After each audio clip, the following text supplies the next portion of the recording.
Coucou tout le monde et bienvenue à Nanou qu'est-ce qu'on mange? Aujourd'hui, on va préparer un petit quelque chose qu'on peut manger comme un brunch ou un dessert. Dans le fond, ça ressemble à des chocolatines, mais à la place de juste les acheter, on va les faire, ça va être meilleur. Alors moi, je commence avec une boîte comme ça, format familial de croissants. Je les fais pas, je me donne pas la peine de les faire, mais si vous voulez, c'est tout à votre honneur. Donc, je prends tous les croissants et je vais les couper en bouchées dans le fond. Donc, je peux commencer en deux, puis juste faire des petites bouchées, donc peut-être comme ça en 6. Fait que je me dis, si ça rentre dans ma bouche, c'est quand même pas si pire.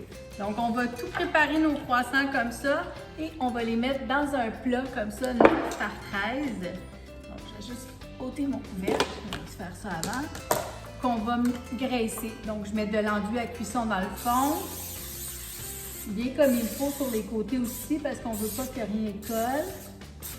Voilà. Et là, on va tout mettre nos bouchées de croissants dedans. OK? Donc, je vais continuer. Bon, mes croissants sont bien coupés en bouchées, donc c'est à votre discrétion. Vous les coupez à la grosseur que vous aimez. Moi, je fais des petits cubes parce que j'ai des enfants un petit peu plus jeunes qui vont en manger, donc vous voulez les faire un petit peu plus petits, mais vous pouvez les faire gros.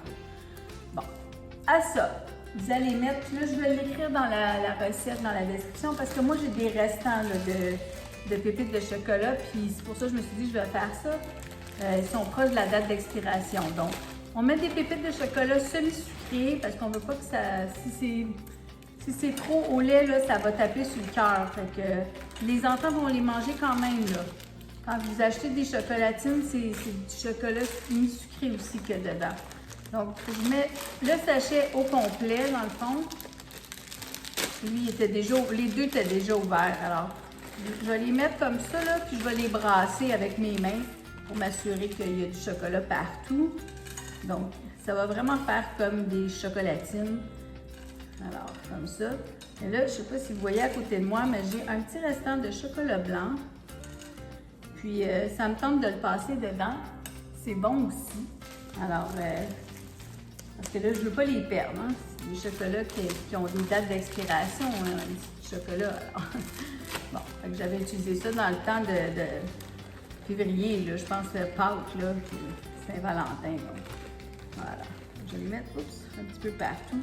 Et ceux-là, ben c'est ça, c'est pas le même goût, c'est un petit peu plus sucré, donc on va faire attention, mais j'en ai quand même pas mal finalement. Mais... En tout cas, je vais tous les passer, là. Mais normalement, je vous dis, la recette, c'est un sachet comme ça. Donc, c'est 270 grammes du chocolat mi-sucré. OK? Bon, il y en a là, qui aiment mettre des raisins dedans. Vous pouvez mettre des raisins ou des canneberges. Moi, j'en ai pas.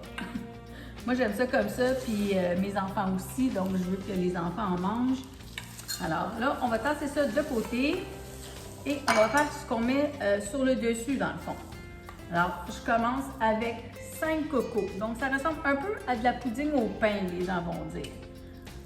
C'est pas de la pouding au pain. C'est autre chose, mais ça ressemble un petit peu, OK? On va mettre ça dans mon lavabo. Ensuite, à ça, je vais mettre 2 tasses de lait. Donc, je m'en étais versé une, mais j'ai dépassé un petit peu.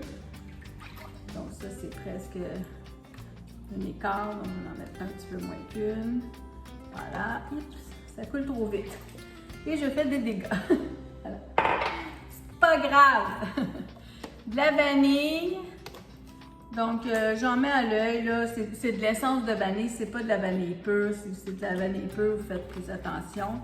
Mais il faut que ça goûte un peu la vanille, donc on met de la vanille. Et ça va vous prendre un pot de fromage à la crème fouetté comme ça. Donc le Philadelphia fouetté. Et c'est le pot au complet de 227 grammes. Donc je vais me prendre une petite spatule pour le sortir. Je ne veux pas en perdre, donc ce qui est sur le papier, je le prends aussi. Et on prend tout le pot au complet. OK?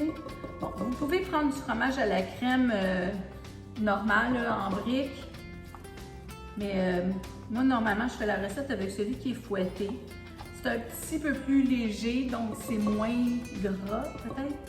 Je trouve ça plus léger dans la recette que de mettre le fromage Philadelphia, le fromage en crème qui n'est pas fouetté. Voilà, c'est ça la recette. Bon, ok. Ensuite, il manque une petite chose ici. Donc, je mets une tasse de sucre. Voilà. Allez, vite, vite. Une tasse de sucre. Et c'est tout. Et là, il faut fouetter ça. Donc, si vous avez des bons bras, vous pouvez le fouetter à la main.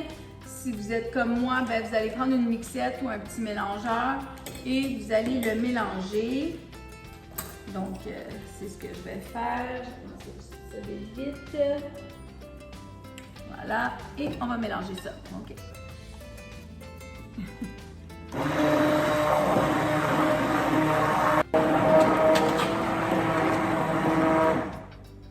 Bon, c'est vraiment pas long, vous voyez. Dans le fond, il faut juste plus avoir de grumeaux de fromage. On veut que le liquide soit liquide, donc lisse. OK? Je vais juste le débrancher, pas qu'il m'achale. Bon, je vais mettre ça de côté et je vais prendre mes croissants, comme ça. Et là, je vais verser ça tout partout dessus. Et mon four est en train de chauffer à 350. Donc, ça, c'est quelque chose qu'on va mettre dans le fourneau. J'essaie d'aller doucement pour en mettre partout. C'est pour ça que je vous dis, là, il y a des gens qui vont dire « Ah, ça ressemble beaucoup à la poutine au pain. » Oui, ça ressemble beaucoup. J'aurais pu faire ça peut-être avec des restants de pain aussi. Mais moi, c'est pour imiter les chocolatines que je fais ça avec des croissants. Donc, je m'excuse, je ne vous regarde pas, là, mais je ne vais pas faire de dégâts. Et ça vous prend un plat 9 par 13, je ne sais pas si je vous l'ai dit. Donc voilà, je vais m'assurer qu'il y en a partout, comme ça. Bon. Alors moi, je suis contente, il n'y a pas de grumeaux de fromage dans mon liquide, était très beau. C'est juste ça qu'il faut faire attention. Alors là, dans le fond, c'est à peu près 40 minutes dans le fourneau. Moi, au bout de 30 minutes, je le vérifie parce que ça va venir un petit peu doré. Je ne veux pas trop doré. Et puis, on se revoit pour la dégustation. À tantôt.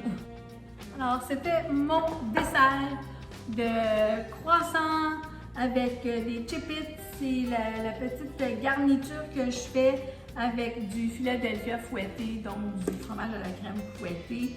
Alors, quelque chose qu'on peut manger pour déjeuner, hein, si vous avez des invités, au lieu de sortir juste un sac de chocolatine avec le café, c'est une belle alternative, comme on dit. Donc, je vais m'en prendre un bon morceau, puis je vais aller dans le milieu. C'est pour moi. Puis, ceux qui aiment beaucoup, ben, la sauce, sortez-vous une cuillère. Moi, je ne l'ai pas fait. J'ai oublié. C'est pas parce que j'aime pas ça, j'adore ça, mais j'ai oublié. Je vais prendre la sauce après.